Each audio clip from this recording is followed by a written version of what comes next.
नमस्कार, स्वागत है आपका उत्तराखंड लाइव में। मैं हूं आपके साथ प्रीति सिमार। बुलेटिन की शुरुआत करते हैं, रुक करते हैं इस बड़ी खबर के साथ। देहरादून से बड़ी खबर आपको बता दें, अफगानिस्तान में फंसे भारतीयों को वापस लाने का प्रयास जारी है। उत्तराखंड सरकार ने अफगानिस्तान में फंसे लोगों का पूरा विवरण मांगा है। अफगानिस्तान में फंसे लोगों के परिजनों के संपर्क में राज्य सरकार है। परिजन डीएम या एसएसपी को अपने संबंधियों की जानकारी दे सकते हैं। उत्तराखंड सरकार ने पीड़ितों की मदद के लिए हेल्पलाइन नंबर जारी किया है। बता दें कि 112 हेल्पलाइन नंबर जारी किया गया है, जहां पर लोग कॉल करके मदद मांग सकते हैं।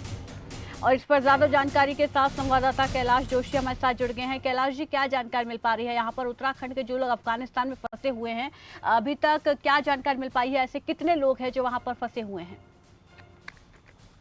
देखिए प्रीति, आपको बता दूं कि जो उत्तराखंड के निवासी उत्तराखंड के मूल निवासी हैं, जो अफगानिस्तान काबुल में जहां जॉब कर रहे थे, उनके वहां फंसे होने की जो आशंका जताई जा रही है, उसको देखते हुए सरकार ने 112 नंबर पर जो है एक हेल्पलाइन जारी की है। और सरकार जो है लगातार पीड़ितों की मदद के लिए सरकार ने कहा है कि हेल्पलाइन नंबर जो जारी कर दिया है, उस पर कॉल करके डिटेल दे सकते हैं। साथ ही जो है संबंधित जो लोग वहाँ पर हैं, वो अपना उनके पासपोर्ट का विवरण एसपी या डीएम को दे सकते हैं, ताकि जानकारियां जल्दी से जल्दी उठाई जा सके और सरकार उनको लाने की मदद कर सके। अगर बात करें अफगानिस्तान में फंसे भारतीयों की, तो उनके उनके प्रदेश लाने को लेकर जो है उत्तराखंड सरकार जो है काफी संजीदा दिखाई दे रही है। कल ही मुख्यमंत्री पुष्कर सिंह धामी ने जो है ये आदेश जारी किए हैं और ये कहा है कि हमने जो है विदेश मंत्रालय और भारत सरकार से इस बारे में बात की है, और साथ ही उनको जल्द से जल्द कैसे भारत सुरक्षित पहुंचाया जाए, इस पर सरकार जो है कदम उठा रही है। अभी तक कितने लोगों की जानकारी मिल पाई है कि वहां पर फंसे हुए हैं? और 112 नंबर पर अभी तक कितने ऐसे कॉल आए जिससे कि ये स्पष्ट हो पाया कि इतने भारतीय वहां पर फंसे हुए हैं, या सरकार की तरफ से कोई आंकड़ा जारी किया गया हो? बिल्कुल, आपको बता दूं कि अभी जो हमारे सूत्र बता रहे हैं, लगभग 190 लोग उनके वहां पर फंसे होने की बात सामने आ रही है। लेकिन सरकार ने कल देर रात ये हेल्पलाइन नंबर जारी किया है, ये मैसेज सरकार के द्वारा दिया गया है कि जिनके परिजन वहां पर फंसे हुए हैं, उनको सरकार जो है जल्द से जल्द जो है भारत वापस कराएगी, ताकि लोग जो है जिन लोगों के परिजन वहां पर फंसे हैं, उनकी डिटेल जो है सरकार के पास आ सके और उचित कार्रवाई की जा सके। ये शुक्रिया कैलाश हमारे साथ जुड़ने के लिए। इस तमाम जानकारी के लिए तो सरकार की तरफ से हेल्पलाइन नंबर जारी किया गया है 112, जिस पर कॉल करके लोग जानकारी दे सकते हैं, मदद मांग सकते हैं। और यहाँ पर परिजनों से भी संपर्क किया जा रहा है, जानने की उनसे कोशिश की जा रही है कि उनके परिवार के कोई लोग वहाँ पर हैं। और साथ ही साथ यहाँ पर सरकार काफ़ी संजीदा नजर आ रही है अफगानिस्तान में फंसे लोगों को वापस लाने के लिए। इसके लिए सरकार लगातार लोगों से संपर्क कर रही है, परिजनों से संपर्क कर रही है जिनके सदस्य अफगानिस्तान में फंसे हुए हैं।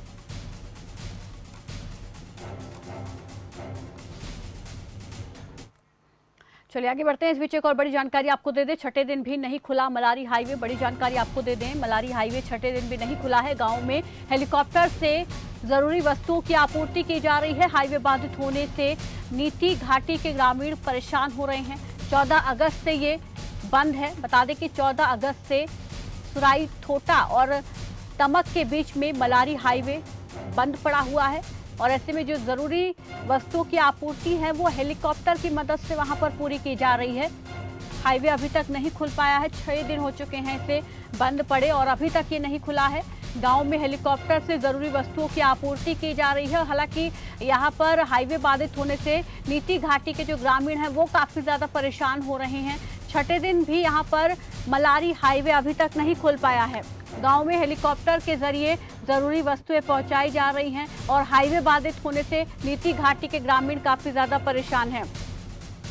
और इस पर ज्यादा जानकारी के साथ संवाददाता नरेश भट्ट हमारे साथ जुड़ गए हैं। नरेश, क्या जानकारी मिल पा रही है? जी, मैं बता दूं कि जो मलारी मलारी वो कोई मोटर मार्ग है, वो 6 दिनों से बंद पड़ा हुआ, क्योंकि क्षेत्र के जो लोग हैं उनको आवागमन के लिए दिक्कतों का सामना करना हुआ। साथ ही बता दूं कि जो पहाड़ी से भूखलंग वाला उससे जो 10 से 20 मीटर जो सड़क थी वो पूरी रूप से बाधित हो चुकी है। क्योंकि बता दूं मैं इस मार्ग की दृष्टि से अगर देखो जो भारत और चीन के बॉर्डर का भी एक हिस्सा है कि जहाँ पे ये सड़क जाते हैं, और जो जहाँ के आस-पास के लोग हैं उनको आवश्यक वस्तुओं के लिए दिक्कतों का सामना करना पड़ रहा है। और यहाँ पर कितने दिन का समय लग सकता है और अभी तक इसका ना खुल पाना, क्या वजह देख पा रहे हैं? जी बता रहा मैं कि जो लगातार बारिश से भूल कलाम के सड़क का जो एक हिस्सा था वो पूरी तरह से डैमेज हो चुका है, जिसको बनाने में कुछ दिनों में और समय लगेगा। लगातार 6 दिनों से राष्ट्रीय जो मार्ग है वो बंद पड़ा हुआ है।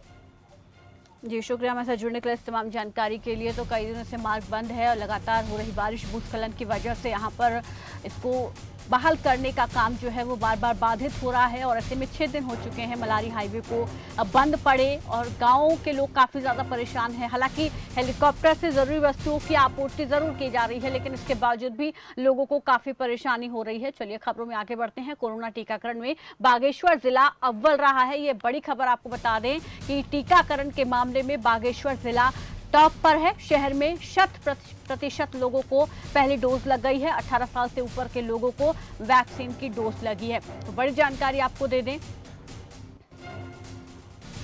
कोरोना टीकाकरण में बागेश्वर जिला जो है वो अव्वल रहा है और इस पर ज्यादा जानकारी के साथ संवाददाता मनोज हमारे साथ जुड़ गए हैं। मनोज, यहाँ पर पूरी जानकारी चाहेंगे। बागेश्वर जिला अव्वल रहा है, एक बड़ी उपलब्धि यहाँ पर बागेश्वर जिले के खाते में आई है।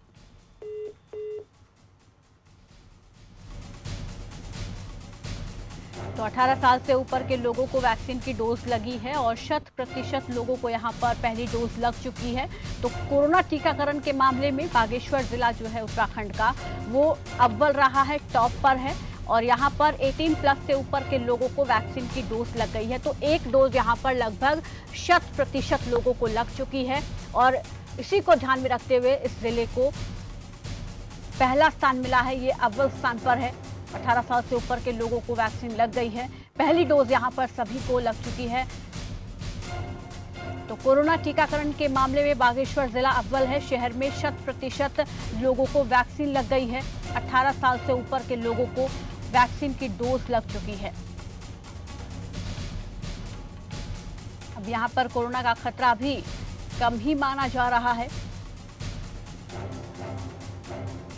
18 साल से ऊपर के लोगों को वैक्सीन की डोज लगी है। तो यहाँ पर 100% लोगों को पहली डोज लग चुकी है। इस पर ज्यादा जानकारी के साथ मनोज हमारे साथ जुड़ गए हैं। मनोज, क्या जानकारी मिल पा रही है?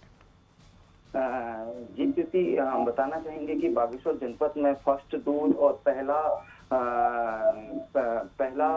अपना जिला प्रथम रूप से आया है और इसी विषय में इनको जिला चिकित्सा अधिकारी को 72,000 कुछ डोजों की अनुमति मिली थी और इन्होंने 76,000 से ऊपर डोजे लगा चुके हैं। 1,76,000 से ऊपर डोजे लगा चुके हैं, जिसमें इनको 1,72,000 का पर्याप्त जो मिला था। अब इनके फर्स्ट नंबर में बागेश्वर जिला है अभी फिलहाल। जी शुक्रिया हमारे साथ जुड़ने के लिए, इस तमाम जानकारी के लिए। तो शहर में 100% लोगों को पहली डोज लग चुकी है और ये टीकाकरण के मामले में अव्वल पर है।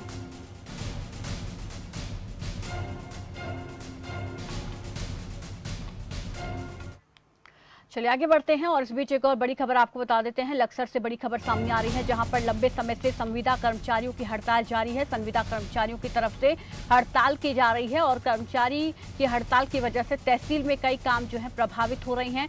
संविदा कर्मचारियों की हड़ताल से किसान को काफी परेशानी हो रही है। तहसील में काम कराने आ रहे किसानों को वापस लौटना पड़ रहा है।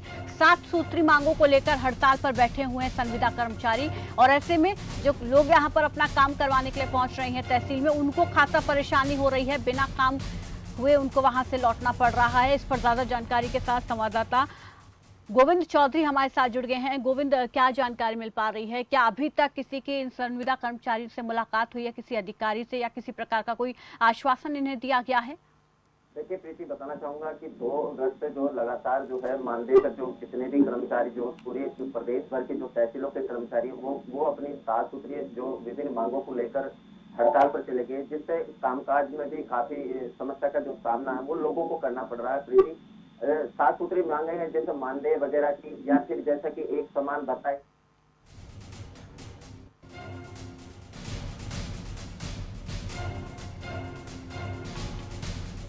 शुक्रिया गोविंद हमारे साथ जुड़ने के लिए, इस तमाम जानकारी के लिए। तो संविदा कर्मचारी की हड़ताल से किसानों को परेशानी हो रही है। तहसील पहुंच रहे किसानों को काम कराने में दिक्कत हो रही है क्योंकि हड़ताल की वजह से काम नहीं हो पा रहा है और ऐसे में यहाँ पर 7 सूत्री मांगों को लेकर संविदा कर्मचारी हड़ताल पर बैठे हुए हैं।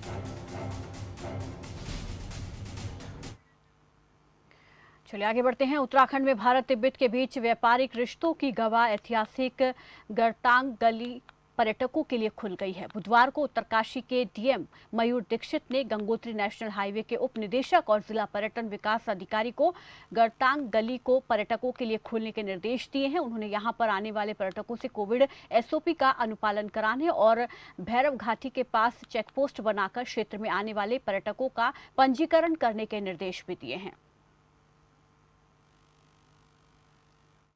प्रोजेक्ट हमारा जो निलोंग घाटी में है, भैरव घाटी से आके वो कंप्लीट हो गया है और इसका निर्माण पिछले साल शुरू हुआ था, जो कि पीडब्ल्यूडी के द्वारा किया गया है। अभी चूँकि पर्यटक वहाँ पे आना शुरू हो गए थे, तो इसलिए हमने गाइडलाइंस निकाली हैं कि सुरक्षा के दृष्टिगत, क्योंकि वो काफ़ी रिस्की ब्रिज है, वहाँ पे अधिकतम 10 लोग ट्रैवल करें और कोई भी ज्वलनशील पदार्थ या ग्रुप में वहाँ लेके ना जाएँ, ग्रुप में ट्रैवल ना करें। और वहाँ पे जो भैरव घाटी चेक पोस्ट है, वहीं पर उसकी चेकिंग की जाएगी और सीमित संख्या में ही पर्यटकों को वहाँ पे आगे जाने दिया जाएगा। फिलहाल यहाँ रुक रहे हैं, एक छोटे से ब्रेक के लिए फौरन लौटेंगे।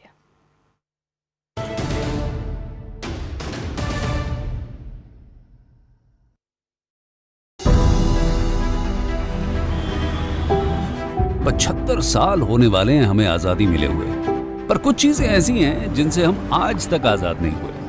जैसे सरकारी दफ्तरों की मनमानी से। इन दफ्तरों में खूब धक्के खाए, चक्कर काटे, सिफारिशें लगवाएं, कल आना परसों आना, चलता ही रहा। पर अब इनसे आजादी मिलेगी, अब ये सब नहीं चलेगा। दिल्ली के सीएम अरविंद केजरीवाल ने लगा दिया है आरटीओ के ऑफिस पर ताला। अब आप कल और परसों नहीं, बल्कि अभी से आरटीओ से जुड़े सारे काम, जैसे learners licence, driving licence renewal, RC transfer, duplicate RC और आरटीओ की सभी सुविधाओं के लिए बस www.transport.delhi.gov.in पर लॉगिन करें या 1076 पर कॉल कर घर बैठे अपने डॉक्यूमेंट्स पाएं। नमस्कार, मैं आपकी क्या सहायता कर सकती हूँ? ड्राइविंग लाइसेंस के लिए आपको 75वें स्वतंत्रता दिवस से आरटीओ की सब परेशानियों से दिल्ली को आजाद, क्योंकि आरटीओ की सभी सेवाएं अब घर बैठे पाएं। आपके विधायक से सीधा सवाल। अंबाला सिटी के विधायक असीम गोयल के साथ एमएलए का रिपोर्ट कार्ड आज शाम 4:55 पर सिर्फ खबर फास्ट पर। अरे भैया, तुम्हें कब से क्या? लोग ऐसी गंभीर समस्या को हंसी मजाक में उड़ाते हैं। खास जड़ी बूटियों से बना पेट सफा आयुर्वेदिक चूर्ण आज ही ले आएं। पेट सफा पहली रात से ही असर दिखाता है और इसकी आदत भी नहीं पड़ती। पेट सफा, हर रोग दफा। आजाद भारत का 75वां साल।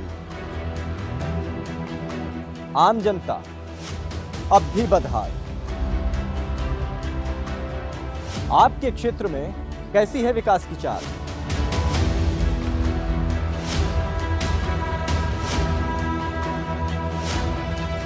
अपने विधायक से पूछिए सीधा सवाल।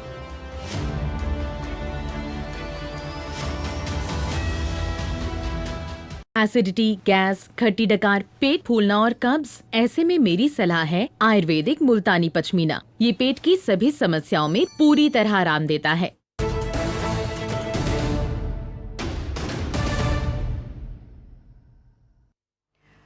ब्रेक के बाद स्वागत है आपका। चलिए आगे बढ़ते हैं। उत्तराखंड के पेयजल मंत्री बिशन सिंह चुफाल की अध्यक्षता में बीते दिनों सचिवालय में वीडियो कॉन्फ्रेंसिंग के माध्यम से जल जीवन मिशन की समीक्षा बैठक का आयोजन किया गया। इस समीक्षा बैठक में राज्य स्तर से सचिव, पेयजल एवं स्वच्छता मिशन निदेशक, अपर सचिव और अन्य अधिकारियों ने हिस्सा लिया। बता दें कि जल जीवन मिशन के अंतर्गत कुल 15.18 लाख परिवारों में से 6.82 लाख परिवारों को पेयजल की सुविधा से जोड़ा जा चुका है। और इसके साथ ही पेयजल मंत्री बिशन सिंह चुफाल ने सभी जिला अधिकारियों और अन्य अधिकारियों को गुणवत्तापूर्ण कार्य करने के निर्देश दिए हैं।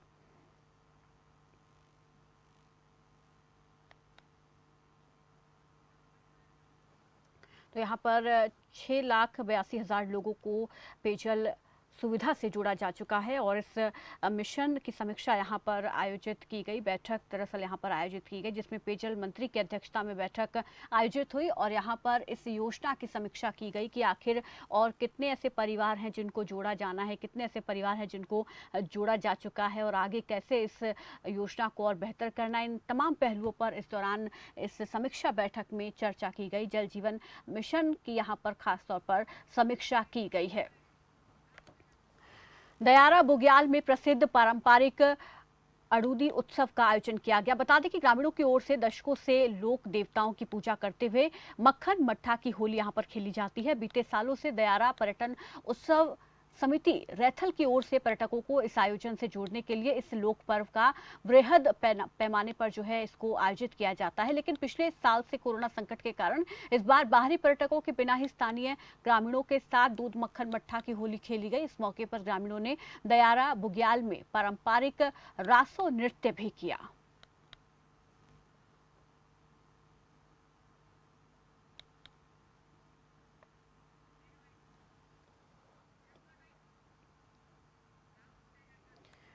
उत्तराखंड के मुख्यमंत्री पुष्कर सिंह धामी ने कोरोना काल में प्रभावित महिला स्वयं सहायता समूहों और राज्य सरकार की स्वरोजगार योजना से जुड़े लाभार्थियों को बड़ी सौगात दी। कोरोना काल में प्रभावित 7,54,984 लाभार्थियों के लिए सीएम धामी ने 118 करोड़ 35 लाख रुपए के राहत पैकेज का ऐलान किया। जाहिर है कि 17 महीने से कोरोना के कारण लोगों को खासा नुकसान उठाना पड़ा है। ऐसे में सरकार का ये भारी भरकम राहत पैकेज लाभार्थियों को बड़ी राहत देने वाला साबित होगा। 7,54,000 का पैकेज यहां पर दिया गया है सरकार की तरफ से स्वयं रोजगार सहायता समूह की महिलाओं के लिए, क्योंकि कोरोना की वजह से लोगों के पास काम नहीं था, लोगों को काफी नुकसान उठाना पड़ा था, लेकिन ये काफी ज्यादा राहत देने वाला सरकार का फैसला रहा। कोरोना महामारी के दौरान हमारे यहाँ पर जो स्वयं सहायता समूह हैं, हमारे क्लस्टर वाले हैं और इसके साथ ही जो है जो हमारी इकाइयाँ हैं, छोटी सी इकाइयाँ, ग्राम इकाइयाँ, वो सारी की सारी काम करती हैं और आजीविका के क्षेत्र में उनका बहुत बड़ा योगदान है। महिला सशक्तिकरण के लिए भी हमारी इन बहनों का बहुत बड़ा योगदान है। इसके साथ ही युवक मंगल दल, महिला मंगल दल, ये सब भी लगातार लोगों के बीच में काम करते हैं। हमने इन सब लोगों को, चूँकि कोरोना महामारी के समय में इनका सारा काम प्रभावित हो गया है, काफ़ी इनको परेशानियाँ हो गई हैं, उससे उबरने के लिए हमने 119 करोड़ रुपए के लगभग का जो है एक ये पैकेज सहायता राशि की आज घोषणा करी है, जिसको हम डीबीटी के माध्यम से सीधे उनके खातों में डालेंगे और कोशिश करेंगे कि इससे जो है उनकी आजीविका में सुधार आए और उसमें कुछ मदद मिले। उसके लिए हमने काम किया। मुख्यमंत्री पुष्कर सिंह धामी ने मसूरी से लगते गांव गुनियाल में आयोजित रक्षाबंधन समारोह में शिरकत की और इस अवसर पर सीएम धामी ने कार्यक्रम में शामिल महिलाओं को रक्षाबंधन की शुभकामनाएं दी और कहा कि रक्षाबंधन महिलाओं के सम्मान का पर्व है। आजकल महिलाएं जो हैं हर क्षेत्र में आगे बढ़ रही हैं और सरकार की भी कोशिश है कि महिलाएं हर क्षेत्र में आगे आएं। इसके लिए सरकार प्रयासरत है और इसके साथ ही मुख्यमंत्री ने क्षेत्रवासियों की मांग पर गुनियाला गाँव में पंपिंग पेयजल योजना और चंद्रेली में मिनी ट्यूबवेल लगाए जाने की घोषणा की है।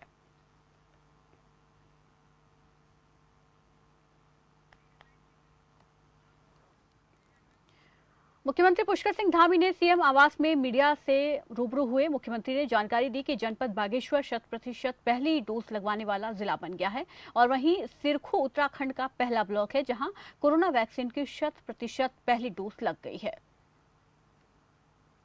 आज जनपद बागेश्वर का जो आया है हमारे पास कि वहाँ पर 100% वैक्सीनेशन हो गया है। इसके लिए मैं पूरी टीम को, हमारे स्वास्थ्य विभाग के सभी अधिकारीगणों को, कर्मचारीगणों को, जनपद बागेश्वर की पूरी टीम को, स्वास्थ्य विभाग समेत सभी विभागों की जो इस काम में रात दिन लगे हैं, जिन्होंने घर घर जाकर इस अभियान को एक चरम तक पहुँचाया है, उसका उद्देश्य जो था उसको पूरा किया है।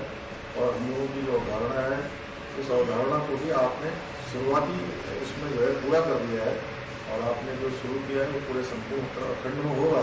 विकासखंड खिरसू में भी 100% जो पौड़ी जनपद का है हमारा, वहाँ भी 100% वैक्सीनेशन हो गया है। वहाँ पे भी सभी टीम को मेरी ओर से। विकासनगर में रक्षाबंधन समारोह का आयोजन किया गया। समारोह में विधायक मुन्ना सिंह चौहान शामिल हुए। कार्यक्रम की जानकारी जैसे ही क्षेत्र की महिलाओं को मिली, समारोह स्थल पर महिलाओं का हुजूम उमड़ पड़ा। हजारों की संख्या में पहुंची महिलाओं ने विधायक मुन्ना सिंह चौहान की कलाई पर रक्षाबंधन राखी का सूत्र बांधा और वहीं मुन्ना सिंह चौहान ने कहा कि प्रदेश की महिलाओं को आत्मनिर्भर बनाने के लिए सदैव प्रयास करते रहेंगे। महिलाओं के लिए रोजगार के अवसर भी पैदा किए जाएंगे।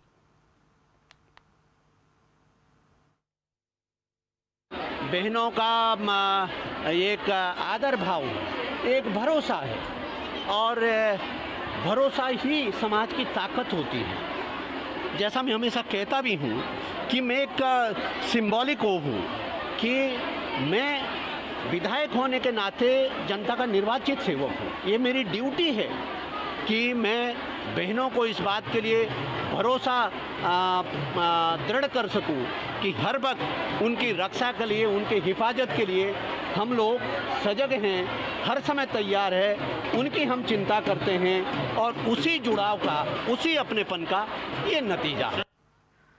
उत्तराखंड में बीजेपी सांसद अजय भट्ट द्वारा जन आशीर्वाद यात्रा निकाली जा रही है। काशीपुर में यात्रा पहुंचने पर सांसद अजय भट्ट का विधायक हरभजन सिंह चीमा ने आवास पर प्रेस कॉन्फ्रेंस की और इस मौके पर उन्होंने सरकार की उपलब्धियों का बखान करते हुए कहा कि आज हमारा भारत रक्षा के क्षेत्र में आत्मनिर्भर हो रहा है। कोरोना संकट के बावजूद भारत ने रक्षा बजट में वृद्धि की है।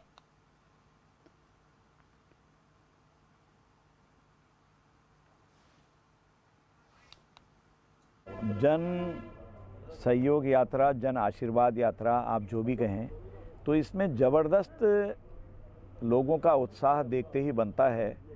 इससे साफ जाहिर होता है कि जिस तरह का उत्साह उत्तराखंड में प्रवेश करते ही दिखाई दिया, हमने अपने शहीदों को श्रद्धांजलि दी रामपुर तिराहे पर मुजफ्फरनगर में। उसके बाद और कल तक आज तीसरा दिन है मेरा, तो लगातार उत्साह बढ़ते जा रहा है और लोग बहुत खुश हैं, लोग प्रसन्न हैं। हम भारतीय जनता पार्टी के लोग भोग विलास करने के लिए कभी भी राजनीति में नहीं आते हैं, हमेशा सेवा करने के लिए आते हैं।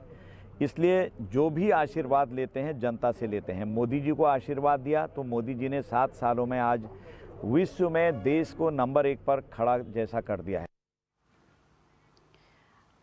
फिलहाल इस बुलेटिन में बस इतना ही। दीजिए इजाजत। नमस्कार।